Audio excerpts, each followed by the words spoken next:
आध्यात्मिक प्रवचन के नए वीडियोस देखने के लिए चैनल सब्सक्राइब करें, बेल आइकॉन दबाना ना भूलें।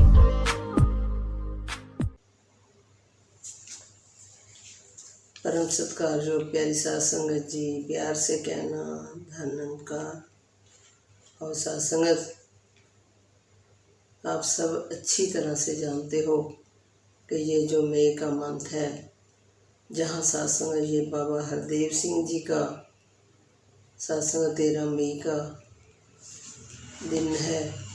तो साध संगत इसके साथ साथ जो साध संगत बाबा जी के इतने प्यारे संत साध संगत जो संत अवनीत जी, जो साध संगत रिश्ते में दासी के बेटे भी थे, तो साध संगत उनके जीवन से भी अगर हम देखें तो साध संगत उन्होंने अपना जीवन कैसे जिया। तो साध संगत जब वो बड़े हुए तो अपने साध संगत को सिखों के सामने आए। उन सब का साध संगत आप सब संत अच्छी तरह से जानते हो, उसके बारे में साध संगत दासी आपको क्या बताएगी। और साध संगत सतगुरु ने फिर ऐसे संत को कैसे अपने हृदय में जगह दी, वो भी साध संगत आप सब अच्छी तरह से जानते हो। लेकिन साध संगत दासी के साथ जो सबसे ज़्यादा समय अवनीत जी ने बिताया, साध संगत सबसे ज़्यादा समय इसलिए कहती है कि जितने उनको श्वास थे, अगर माँ का हृदय देखा जाए तो बहुत ही कम समय, क्योंकि साध संगत एक माँ होती है जो साध संगत जितना टाइम भी मिलता है बच्चे के लाड में, साध संगत उसको उतना ही कम लगता है।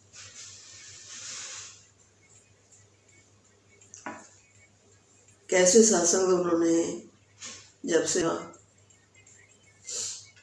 कैसे साध संगत उनका चेहरा पहले दिन ही जब जन्म हुआ तो साध संगत डॉक्टर्स ने ही कितनी देर तक अवनीत जी को हमें नहीं दिया। तो साध संगत हॉस्पिटल में ही जो डॉक्टर थे वो यही कह रहे थे कि ये तो कोई संत आया है। तो साध संगत कहने लगे, जब काफ़ी देर तक नहीं दिया तो साध संगत जब अंदर मदर इन लॉ ने बोला कि क्या बात है, बच्चे को कोई प्रॉब्लम है, आपने अभी तक बच्चा दिया नहीं है। तो साध संगत जो नर्सेस थी वो यही कह रही थी कि आंटी अभी हमें इसके साथ खेलने दो, ये बहुत ही प्यारा बच्चा है। हम इसको देखते ही रह गए कि कितना भोला भाला, कितना प्यारा सा बच्चा। तो साध संगत कहते हैं कि दोनों हाथ जो थे ऐसे जुड़े हुए थे जब अवनीत जी ने जन्म लिया। और साध संगत दासी का तो हृदय गदगद होना ही था, क्योंकि साध संगत बहुत अरदासें करके, साध संगत आप सब अच्छे से जानते हो कि जो बड़ा बेटा है दासी का वो एबनॉर्मल है, वो मेंटली रिटार्डेड है। तो साध संगत उसके बाद फिर बेटी नैना जी, और फिर साध संगत बहुत अरदासें करके कि एक नॉर्मल बच्चा भी हमें चाहिए। तो साध संगत हमने कैसे निराकार में अपनी अरदासें करी। तो दासी तो बाबा गुरबचन सिंह जी के निराकार रूप में उनके आगे बहुत अरदासें करती थी, और बाबा गुरबचन सिंह जी दासी को आके कहते भी थे कि तेरे को मैं एक और बच्चा दूंगा। साध संगत दासी बड़े बेटे के लिए अरदासें करती थी कि इसको ठीक कर दो, तो वो हमेशा यही कहते थे कि इसको भी ठीक करूँगा और तेरे को एक और बच्चा भी मिलेगा जो बहुत ही उच्च कोटि का संत होगा। साध संगत ये बाबा गुरबचन सिंह जी की जवानी की बात है। तो साध संगत दासी के मदर इन लॉ भी अच्छे से जानते हैं कि बाबा गुरबचन सिंह जी ने कैसे अपने वचन अवनीत जी के बारे निकाले थे। फिर साध संगत जब बाबा हरदेव सिंह जी आए तो दासी ने बहुत ही बाबा हरदेव सिंह जी के आगे रोना, क्योंकि उनको हम महसूस करते थे कि ये हमारे माता पिता हैं। तो सासंग बाबा हरदेव सिंह जी ने वो कैसे सपना साकार करके दिखाया कि अवनीत जी सासंग जब हमें दिए, और फिर सासंग जैसे ही अवनीत जी बड़े होते गए तो सासंग जितनी उनकी बातें करे दासी उतनी कम है। तो सासंग दासी छोटे होते की बात करेगी कि सिर्फ अवनीत जी फील्ड लेने के लिए ही गोदी में आते थे, बस उसके बाद उन्होंने अपनी मस्ती में खेलते रहना। और सासंग कैसे उन्होंने झुक झुक कर नमस्कार करनी सबको, थकते ही नहीं थे कि कैसे मैंने दानंकार करते जाना है, मदर इन लॉ को, फादर इन लॉ को, दादी दादा को, और सासंग हमें सबको, अपनी सिस्टर को, अपने बड़े भाई को, सबको सासंग उन्होंने बार बार दानंकार करनी, और सोने से पहले भी सबको ही नमस्कार करके फिर ही सोते थे जब छोटे से थे। वैसे तो सासंग बाबा हरदेव सिंह जी ने हमें सबको बताया कि रात को कैसे हमने सिमरन करके एक दूसरे को दानंकार करके सोना है, और सुबह उठते भी हमने कैसे सबको नमस्कार करनी है। लेकिन सासंग अवनीत जी में ये गुण बचपन में ही थे। और फिर सासंग जब उनको स्कूल में एडमिशन कराया, तो जब सासंग दासी स्कूल में लेकर गई तो वैसे बच्चों की इंटरव्यू होती है स्कूल में एडमिशन के लिए, पेरेंट्स की भी इंटरव्यू होती है, लेकिन जब दासी अवनीत जी को लेके गई स्कूल में तो सासंग जब प्रिंसिपल के रूम में दासी लेके पहुंची तो एकदम से प्रिंसिपल खड़ी होकर भाग के आई और उन्होंने अवनीत जी को गोद में ले लिया। तो कहने लगे कितना प्यारा बच्चा है। तो मैंने कहा मैम मैं इनकी एडमिशन के लिए आपके पास आई हूँ। तो झट से मेरे को उन्होंने फॉर्म पकड़ा दिया, कहते लो भरो, करवाओ एडमिशन। तो सासंग दासी ने जब उनको बोला कि आपने कोई इंटरव्यू वगैरह लेनी है, मेरी लेनी है या बच्चे की लेनी है तो वो ले लो। तो सासंग वो प्रिंसिपल कहने लगी नो नो सॉरी मैं इस बच्चे की इंटरव्यू नहीं ले सकती, तो मैं इसको सिलेक्ट ही कर, पहले देखते ही इसको मैंने सिलेक्ट कर लिया, तो आप इसकी एडमिशन करो। तो सासंग कैसे हम डरे हुए गए थे और कैसे खुशी खुशी से हम वापस आए कि एडमिशन हो गया।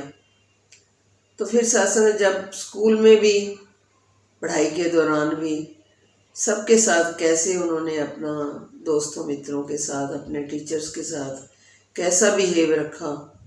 तो सासंग नैना जी ने भी बताया कि मेरे को एक ही स्कूल में दोनों बच्चे पढ़ते थे, तो कहने लगे, मेरे को टीचर ने बुलाया और कहने लगे कि तेरा भाई तो कोई संत लगता है, तो मैं चाहती हूँ कि मेरा बेटा भी अवनीत जैसा बन जाए। तो सत्संगत कहने का मतलब ये नहीं कि उसकी तारीफ हम एक मदर के रूप में कर रहे हैं, नहीं, सत्संग उनमें एक संतों वाली क्वालिटी थी कि कैसे सत्संग मदर इन लॉ घर में थे तो अवनीत जी शुरू से ही, बचपन से ही अपने मदर इन दादी माँ के पास बैठकर तो वो कहते थे मेरे को निराकार की बातें बताओ। तो आप किसको देखकर, कैसे हाथ जोड़कर आप घंटों सिमरन करते हो, क्या आपको निराकार दिखाई देता है, ये क्या होता है, मेरे को भी बताओ। तो सत्संग उन्होंने भी जब से स्कूल से आना तो सीधा दादी माँ के पास बैठ जाना कि मैं खाना फिर खाऊंगा, पहले आप मेरे को निराकार की बातें बताओ, ये कैसे देखते हो आप, कैसे इसको महसूस करते हो। तो सत्संग तो शुरू से ही उनका ध्यान जो था इस निराकार में लीन हुआ था। और सत्संग संस्कार जो हैं वो जो गुरु की सिखलाई थी सत्संग उन पर तो चले ही हैं, लेकिन सत्संग साथ ही साथ परिवार का कैसे सत्कार करना है, अपने माता पिता का, अपने भाई बहनों का, अपने दोस्तों का, अपने आस पड़ोस का, सत्संग सबके साथ कैसे संस्कार यूज़ करने हैं। सत्संग वो सब दासी ने देखा उनमें कि कभी उन्होंने जिद नहीं करी मेरे को कोई चीज़ लेकर दो। अपने आप भी सत्संग कहते हैं ना, बाबा जी भी कहते हैं कि एक बार सत्संग दासी को बात याद आ गई। मसूरी में जब बाबा जी फुटबॉल खेल रहे थे तो हम सारा परिवार बाबा जी के साथ खेल रहे थे बॉल के साथ। तो एक वहाँ संत थे जो बाथरूम वहाँ धोते थे मसूरी भवन पर। तो उनको भी बाबा जी ने बुलाया कि साथ मेरे साथ खेलो। तो सत्संग जब वो सेंटर में थे, हम सारे उनके इर्द गिर्द बाबा जी के साथ खेल रहे थे। तो बार बार बाबा जी बॉल जो थी उस महात्मा के ऊपर फेंक रहे थे और सत्संग वो कह रहे थे कि महात्मा कह रहे थे बाबा जी उसको दो, उसको दो, उसको दो, दूसरों की तरफ इशारा कर रहे थे। तो बाबा जी बार बार उसी के ऊपर बॉल फेंक रहे थे। तो सत्संग हमें इस बात की समझ नहीं आई कि बाबा जी ऐसे क्यों कर रहे हैं। हम तो लालच में थे कि हमारी तरफ क्यों नहीं फेंक रहे बाबा जी बॉल। तो लेकिन जब बाद में खेलने के बाद सत्संग अवनीत जी ने बोला कि आपने देखा बाबा जी उसकी तरफ बॉल क्यों फेंक रहे थे। तो सत्संग जब उन्होंने हमें समझाया कि वो बाबा जी उसको बॉल इसलिए दे रहे थे बार बार क्योंकि वो कह रहे थे दूसरों को दो, उसको दो बॉल, उसको दो। उन्होंने अपने तरफ बिल्कुल लालच ही नहीं रखा। तो इसलिए कहते हमें भी दूसरों के सुखों की कामना करनी है। जब हम दूसरों के भले की कामना करेंगे तो अपना भला तो अपने आप होता जाएगा। तो सत्संग घर में रहते हुए भी जब खाना भी खाना, तब भी छोटे से थे, सबको पहले खाना उन्होंने किचन में से मेरे से लेकर डाइनिंग पे सबको खाना देना, फुल्का ले लेके सबको कैसे खिलाना। तो सत्संग कहते थे कि हमने कर्म करके, अवनीत जी ने कर्म करके दिखाए। सत्संग उनके बारे में जितनी भी, दासी के पास तो उतने शब्द ही नहीं है कि जितना सुकून उन्होंने दासी को दिया।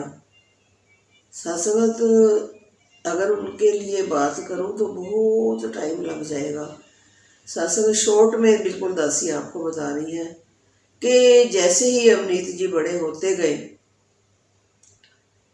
तो सत्संग की कैसे उन्होंने घर की जिम्मेवारियों को भी और माता पिता की केयर को भी, अपने ब्रदर जो उनके मेंटली रिटार्डेड ब्रदर हैं उसके बारे में कितने चेतन, जहाँ भी खड़े होना उन्होंने अपनी फैमिली के बारे में सबको बताना कि मैं एक बहुत छोटी फैमिली से हूँ, मेरे माता पिता इतनी मेहनत करते हैं, मेरा भाई ऐसा है, मेरी एक सिस्टर भी है। तो सत्संग कभी उन्होंने संकोच नहीं करना कि मेरा भाई मैं, और सत्संग इतना प्यार अपने ब्रदर को दिया। जैसे सत्संग बड़े ब्रदर थे उनके जो नॉर्मल थे, तो उन्होंने बड़ों वाला ही सत्कार उनको दिया। ये नहीं कि उनको भाई को बड़े छोटे का पता नहीं चलता, लेकिन हमेशा यही कहते थे मम्मी भले ही मेरे ब्रदर को ये नहीं पता मैं बड़ा हूँ कि छोटा हूँ, लेकिन मेरे को तो निराकार ने पूरी समझ दी है कि मैंने बड़ों का रिस्पेक्ट कैसे करनी है, बड़ों का सत्कार कैसे करना है, कैसे प्यार करना है। तो सत्संग मेरे भाई को कहते थे कभी ये महसूस ना हो कि मेरे जो बहन भाई हैं मेरे से प्यार नहीं कर रहे। तो अपनी सिस्टर को भी हमेशा ही यही बताते थे कि हमने अपनी फैमिली के साथ कैसे मिलजुल कर रहना है, क्योंकि हमेशा ही कहते थे कि मैं जो भी हूँ मम्मी, तो मैं अपने माता पिता की बदौलत हूँ, अपने गुरु की बदौलत हूँ। तो उन्होंने गुरु को भी वैसे ही सत्कार दिया और अपने माता पिता को भी गुरु से बढ़कर ही सत्कार दिया, कम सत्कार नहीं दिया। क्योंकि सत्संग कहते थे कि हमारा सबसे पहला गुरु जो होता है, जिनकी बदौलत हम इस दुनिया में हैं, सबसे पहला गुरु हमारे माता पिता हैं। तो सत्संग जैसे जैसे बड़े होते गए तो सत्संग घर की जिम्मेवारियों को कैसे सत्संग निभाना शुरू किया। और सत्संग यही कहते थे कि मम्मा आप इतनी मेहनत पापा मम्मी मेरे लिए कर रहे हो, तो मैंने भी आपका कर्जा सत्संग कैसे उतारना है। कहते मैं अपने जीते जी तो कर्जा नहीं उतार पाऊँगा, पर मैं कोशिश पूरी करूँगा कि जितना मैं कर सकता हूँ उतना सुकून मैं आपको दे सकूँ। तो सत्संग जब यहाँ से सत्संग बातें तो बीच वाले पीरियड में बहुत ऐसी बातें हैं जब सत्संग तो वो MBA भी कर रहे थे नोएडा में। तो सत्संग दासी वर्किंग थी, जब भी उन्होंने आना तो दासी सत्संग ऑटो पे घर आ जाती थी। तो उन्होंने पहले से ही बोल देना कि मम्मी आपने आज ऑटो पे नहीं आना, आज मैं यहाँ पे हूँ तो मैं आपको लेकर आऊँगा गाड़ी में। तो साथ संगत अगर गर्मियों के दिनों में उन्होंने गाड़ी में लेने के लिए मेरे को आना तो एसी को झट से पहले ही ऑन करके गाड़ी ठंडी करनी कि मेरे मम्मी आ रहे हैं। मैंने अपने मदर को बिठाना है गाड़ी में, गाड़ी को कैसे साफ करके और कैसे उसमें खुशबू सासंग फैलाकर और सासंग फिर कैसे पैरों की तरफ भी ठंडी हवा और गाड़ी पूरी ठंडी करके। तो कहना सासंग दासी को पहले उन्होंने सीधा ला के घर नहीं छोड़ना, पहले सासंग दासी को थोड़ी आउटिंग करवानी उन्होंने कि मम्मी आप थके हुए हो ना, घर जाके फिर आप काम पे लग जाओगे तो थोड़ा सा घूमते हैं, पहले आप गाड़ी में बैठकर मेरे साथ निराकार की बातें करो, मेरे सतगुरु की बातें करो, तो हम ये समझेंगे कि हमारी संगत हो गई है। तो जितना टाइम भी आपसे सीखने को मेरे को मिले उतना कम है, आप मेरे को सिखाओ। तो सासंगत घंटा 2-2 घंटे पहले गाड़ी में उन्होंने घुमाना। और कैसे सासंगत दासी तो यही कहेगी कि सीखने से भी ज़्यादा अवनीत जी ने हमें सिखाया ही है कि क्योंकि सासंग एक बहाना था कि मैंने आपसे सीखना है, लेकिन सासंग जरा सी भी कहीं बात गलत तो बोल देनी या कोई शब्द उनको लगना ये शब्द ऐसे नहीं ऐसे है, तो सासंग वहीं पे उन्होंने कह देना कि मम्मी ऐसे नहीं ऐसे, ऐसे शब्द हमने ऐसे यूज़ करने हैं, ऐसी लैंग्वेज हमने बोलनी है, तो ताकि उसमें किसी का भी निरादर ना हो। तो सासंग कई बार गाड़ी भी आगे से किसी ने क्रॉस करके निकाल लेनी तो सासंग दासी को गुस्सा आ जाना कि देखो कैसे ओवरटेक करके गया है गाड़ी, इसको अक्ल नहीं है। तो सासंग झट से अवनीत जी ने दासी का हाथ पकड़ लेना कि मम्मी कोई इमरजेंसी होगी तो कोई बात नहीं, बस यही सिमरन करो कि शुक्र है वो ठीक ठाक क्रॉस करके निकल गया। तो हम तो अपनी सोचते हैं, तो उसको कोई मजबूरी होगी वो इसलिए निकल गया। तो सासंग कभी भी उनको गुस्सा नहीं आता था किसी के ऊपर। तो सासंग ये सब सीखने वाली बातें हैं। हम तो सासंग में छोटी छोटी बातों पे ही कैसे हर्ट हो जाते हैं।